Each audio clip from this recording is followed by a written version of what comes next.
Hey everyone, welcome to today's SAG-AFTRA Foundation conversation for Princess of the Row. Before we get into our Q&A, just wanted to alert you about the SAG-AFTRA Foundation's COVID-19 Relief Fund by checking out the comment section below. But without further ado, we'd like to welcome the co-screenwriter of Princess of the Row, Shawn Austin. Hi, Shawn.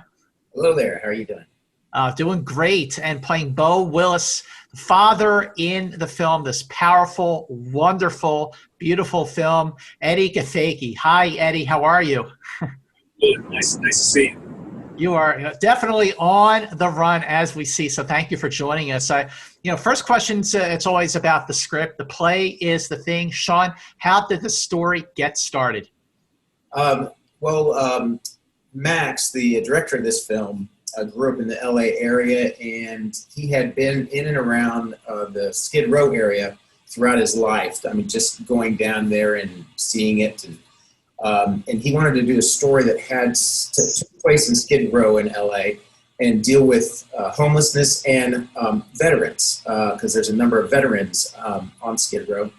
And he talked to me, and I wanted to do a movie that had something to do with a father-daughter relationship. I'm a father. I have a daughter and a couple other kids, and that was something I wanted to explore and see how that strong bond between a father-daughter, how can it hold up under the stress of an environment like Skid Row. So we kind of put the two ideas together and then went for it. Eddie, what was your first take on the screenplay, and what kind of prep and research did you do for such an immersive, powerful, a really physically and emotionally grueling role like this? First of all, thank you so much for the kind words and for watching the film and seeing what it is that we were trying to do with this project. I was attracted to the project because I've always had a concern for the homeless and a concern for the unhoused and these underserved communities. So I was sort of looking for something in this space for a very long time, and this just magically appeared into my orbit. I knew that I had to be a part of it. I read the script.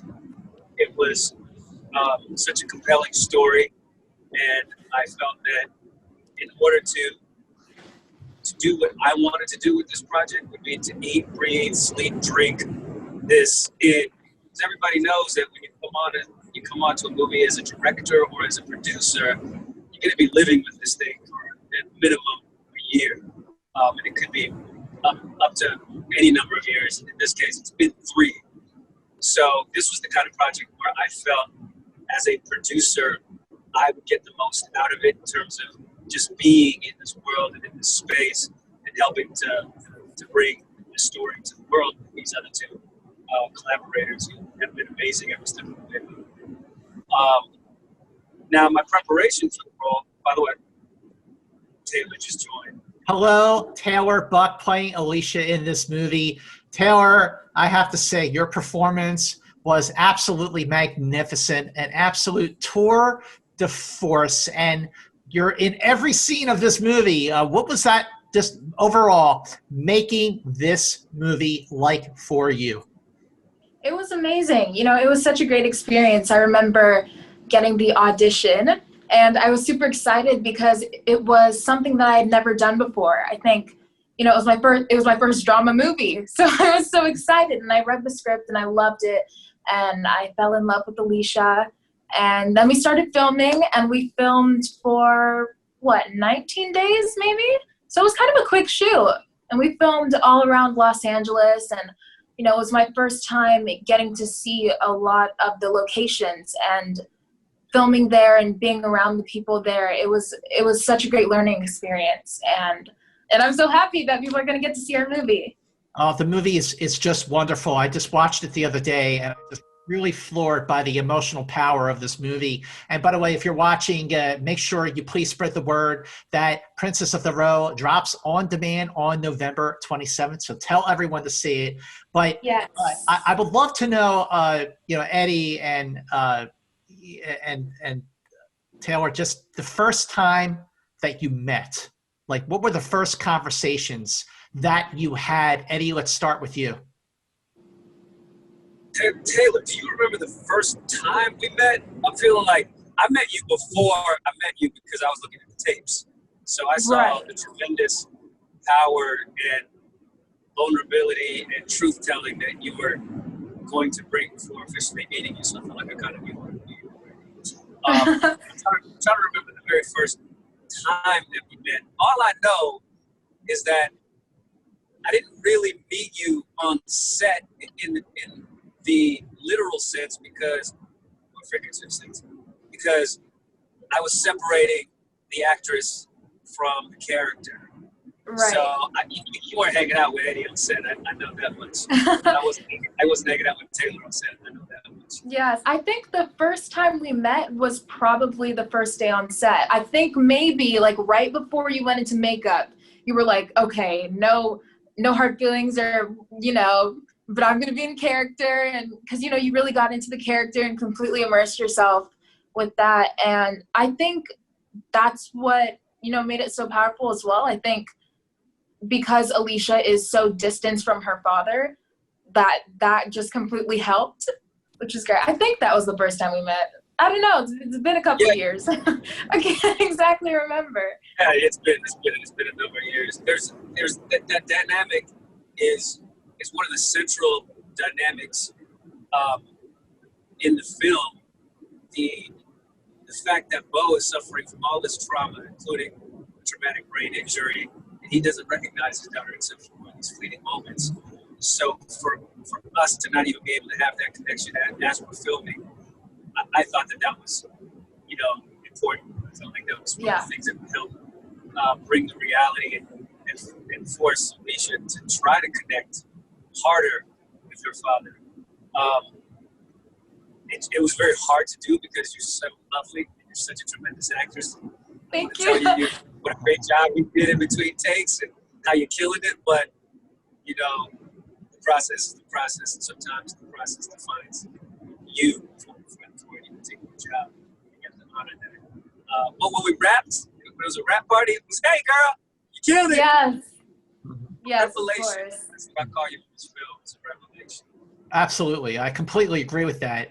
And I would love to know what kind of preparation, what kind of research did you do when it came to the homelessness and to Skid Row? Tayler, let's start with you on that.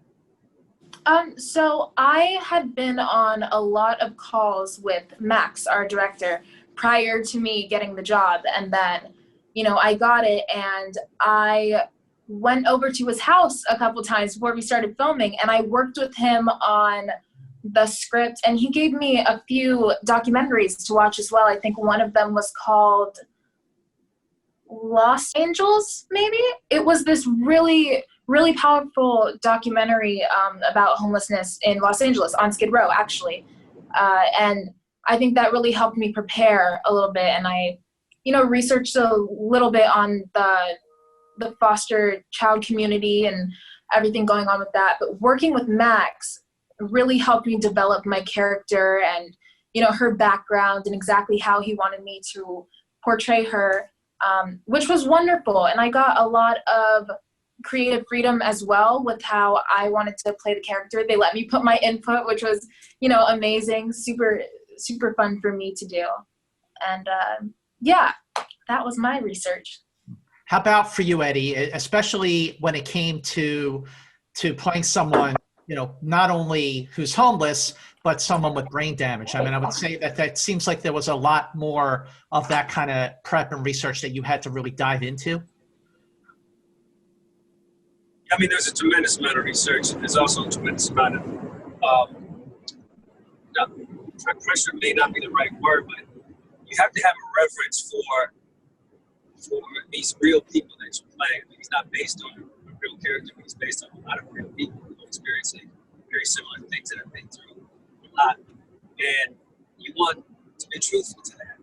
And the real world impact that you can have by really being truthful to that is why we make film. So I read the books, I watched the documentaries, I hung out at Skid Row, I had the conversation with the veterans and with homeless men and women.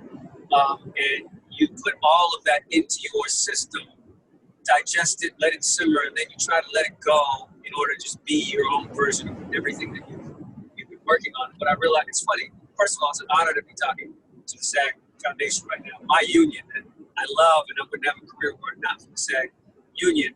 So and you rarely get a chance, or you feel a little silly talking about process with people who aren't actors or who care about that sort of thing. So I don't get to actually talk about the process that much.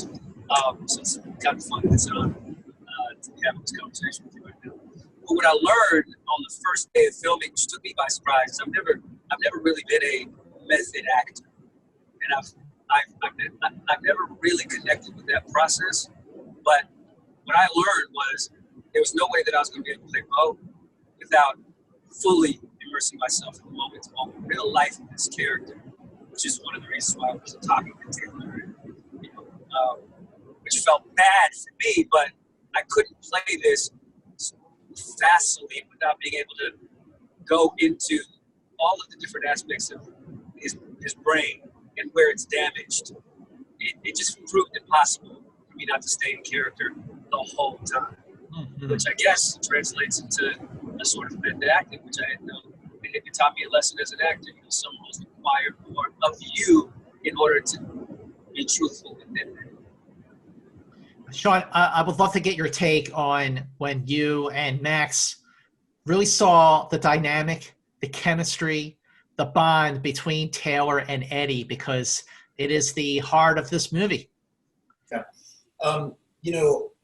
First on this research, and something that I think helps the whole, all the characters come together, and Edi to get so immersed, Tayler to find her character. It does ultimately come from some research with the people that are in the know, So when we were writing this, we had to make sure that Edi's character was authentic to what he had, a traumatic brain injury from war. And we would find those parameters from doctors and brain specialists, and then we would relate that to Edi so that he would know his parameters of what he could and could not do, and how he'd fit in his relationship, or even down to the eye contact and everything else that he would have with his daughter. We saw, Max knew of some of Edi's work and told me about it, and I watched some of it, and Gone Baby Gone and Startup, I saw clips of Edi, and immediately it was like, okay, he's the guy.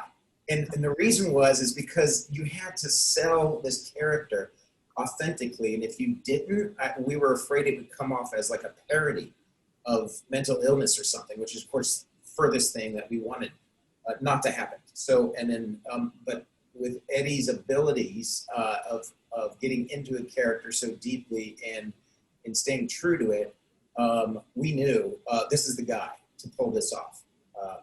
And then with Tayler, we did Tayler, you remember this, we had a day or two where that young women would come in of 12 years old or so, and they would audition. And I remember this moment when Tayler came in. So there was a couple before Tayler and then a number after Tayler. But when Tayler was reading her lines from a scene from the movie, I remember when she finished, I was like leaning forward in my seat, like, oh, what happens next? What happens next? I was so into what she was doing there live that I knew she was the one. And I remember Max always tells this story that we had the headshots in front of us. So he wrote on there, this is our Alicia. He knew right off the bat too. So I think it was that early process and just seeing how well they got lost in the characters, that it's something as a producer, writer, because I've lived with it for, a year before we started this process, that when you see that actor and you get lost in them, you no longer see your words on the page, but you're like, I'm into that character. Then they're pulling it off. I don't want to add to that just because it's the SAG Foundation, it's our union, it's all actors. This is something that I've learned working with the directors that I've worked with, is that in an audition, they want to see the movie. They don't want to see an audition. They want to see the movie. They want to believe that the character is alive. It's a real three-dimensional human being that's having their own experience. So when Shawn talks about sitting up at the edge of his seat, wondering what's happening next, Tayler is fully in that character, delivering the movie, and that's when you book the job. That's when you get the job. Tayler, SAG actors. Tayler, I just again was just completely riveted by your performance, and you mentioned this your first like real drama. Yes. What were the challenges for you? Like when you're deep into your 19-day shoot, like what was that like for you? What were the unique acting challenges for you? First of all, thank you so much. Like I said, it was my first drama movie. So, I was a little nervous. I was like, well, I've never done anything like this before. How do I know I can pull it off and, do it good and realistically? And, I really just went into it hoping I would just give it my best. And, I did. And, I just hoped it was enough. And I guess it was. Yeah, I just, I didn't know really what to expect, but I had such a fun time, and I'm really glad that I got to get the privilege of, playing Alicia and meeting Eddie and Shawn and Max and everyone on the crew. It was such an amazing experience. I also want to ask you about working with Edi Gathegi and, of course, Martin Sheen. Yes, that was amazing, to work with veteran actors such as them. And, you never really know what to expect. And they were so nice on set and so funny. Martin was so funny. He used to tell jokes on the breaks. I think Shawn can attest more to that. He could tell a couple of jokes. But yeah, they were so nice to work with. And it was just a great experience overall. I really had such an amazing time. Shawn, I would love to hear your thoughts on that too, particularly for Martin and Jenny. They're such storied careers and working on a true indie shot in a very short period of time. Like, what kind of energy did they bring to the shoot? Yeah, well, Martin was a joy to work with, honestly. I had no clue what to expect. Max had knew him. There was a relationship there, a previous relationship. So he was able to reach out to Martin, and then Martin read the script and agreed, left Max a voicemail. Basically, he was like, "Hey, Max, it's Martin, and yeah, I'll do the film," which was then huge for us, because then we felt like we moved from a glorified student project to like a real film. and we didn't know where this was headed. But having him was a great boost to the project. He on set is, again, like I said, a joy to be around. He loves the work. He's so courteous and kind to everybody on set. There'd be times when we're shooting or getting the set, set up, the shot set up, and then we're ready for Martin. Okay, Martin, where's Martin? And he's over with the crew telling stories and singing show tune songs and stuff. So just really fun. He also brought stuff to his character. Like, he'd look at the script and go, you know what? What if I said this and this, and had the suggestion. So we sat down with him before, and that was really helpful. And I'll just add to that. I think that you're able to bring on the sort of level of talent that you're able to bring on when the story is great and when the story is compelling. And when they read the script and they say, I got to be a part of helping to bring that to the world. So Edi Gathegi, every step of the way, was so thrilled and so effusive about what she was a part of. And then when everyone saw the film come out, they were just so happy that they were able to be a part of it, as were we. Because I think our cast is stunning. I think everybody's performances, including Jacob Vargas, who I've been a fan of and terrified of his performance in Viva Loca when I was a kid. But all of the actors just brought in their unique set of abilities and just contributed to the whole thing. Yeah. Anna Ortiz was fantastic. Yeah. As Magdalena, counselor that works with her character. She's fantastic. Jenny, as Eddie was saying, had great chemistry with Martin, I thought. They did that scene together as a married couple. Fantastic. yeah, really, everybody brought everything they had to it. And you know what? On this set, I remember on our last day of shooting, there was a person on the crew that was not scheduled to be there because they had a conflicting, job or something. It's like, okay, that's cool. But then on the last day, he showed up. I was like, oh, I thought you weren't supposed to be here. And he was like, you know what, dude, I just love this story so much. I just want to be part of it. You're not, I'm not here officially, but I just want to be part of it. So it was a great test. Blue, right? Yeah, Blue. Blue, the gaffer. Yeah. So super great acting. Great actors, great crew. Everybody was all in, which helps. And another thing that was pretty cool in the process was how many people were connecting with the relationship between Alicia and Paige. So there was our costume designer had there were so many people who had a story of why they connected to that particular relationship, and I found that to be the case. When the movie started to hit the festival circuit, so many people would come up and go, "That relationship reminds me of my relationship with my father," and I'm so happy to see that depicted. So there was sort of an energy, at least from where I was sitting, from the beginning of bringing on crew to this moment. I think it is in a lot of ways kind of a universal story. It's Absolutely. Taylor, I would love to get your reaction that you got from people while the film was sort of making its rounds on the festival circuit back when people could actually be in theaters. Right. No, it was so crazy. I got so many people coming up to me, and some people would come up to me crying, and I'd be like, oh my God. And they would tell me their story about, how it reminded them of them and their parents and them, their father, and the relationship that they had between them, which, coincides with what Eddie was saying, how a lot of people can relate to that, which, that was so beautiful to see. And I got to meet so many people who love the movie, and it's always amazing to, have your work and then have people tell you that they love it. And, it's something that I'm so proud of. I'm so proud to be in this movie. And, I'm really glad.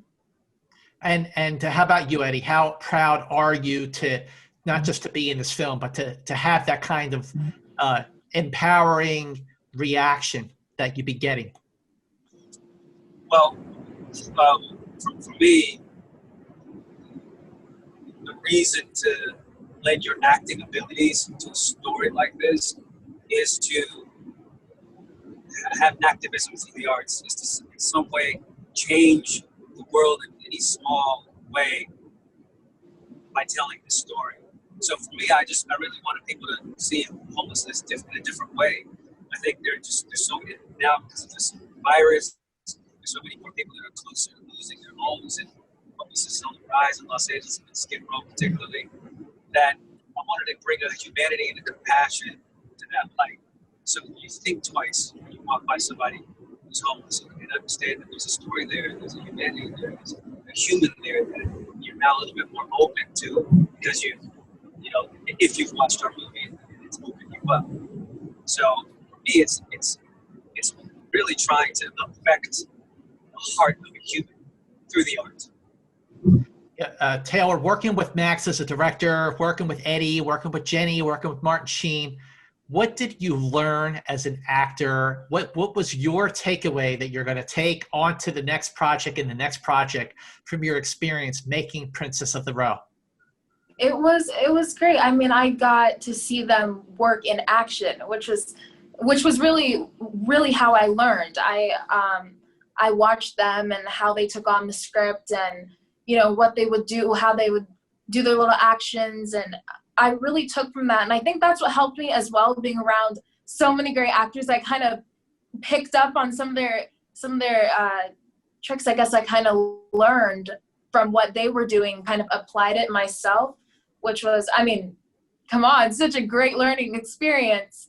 It was amazing. Well, listen, I just wanted to thank you all for making this wonderful film again. Princess of the Row is on demand starting November 27th. Shawn, Tayler, Edi, thank you so much for joining us for our SAG-AFTRA Foundation conversation, and continue to be safe. Thank you so much for having us.